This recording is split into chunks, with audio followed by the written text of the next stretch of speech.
nas verjetno ve, da v erotičnih trgovinah prodajajo umetne rože, ki imajo namesto cveta tangice.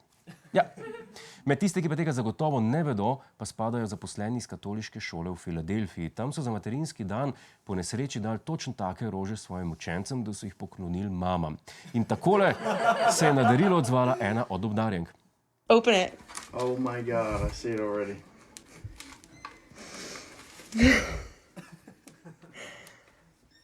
Who bought them to school? Yeah. They just sent out an email saying... Yo, that's hilarious. Thank you, St. Anselm's. Najprej čestitke staršema za tako simpatičen odziv. Glede na to, da njun otrok hodi na katoliško šolo, bi marsikatera mama na tej točki že kričala na učiteljico. Bi pa na njunem mestu vseeno začel razmišljati, da bi svojega otroka prepisala iz te šole. Ker kako dobro lahko učijo učitelji, ki ne ločijo prave rože od umetne s tangicami. Jaz razumem, da tako izgleda njihova zbornica. Sam vseeno, učitelji so z enim darilom dobili cvek pri biologiji in pri spolni vzgoji.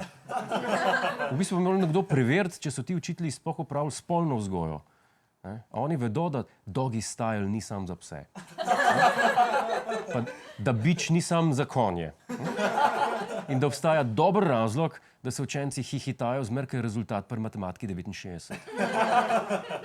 Idealno pa bi učitelji iz katoliške šole ugotovili tudi to, da imajo zelo podobne uniforme kot igralci v filmih za odrasle.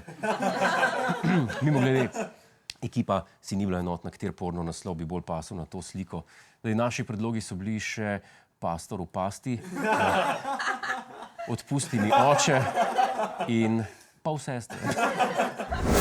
Hej, preden greš, klikni tukaj in se naroči na naš YouTube kanal, imamo pa tudi TikTok, Instagram in Facebook, tako da le urno.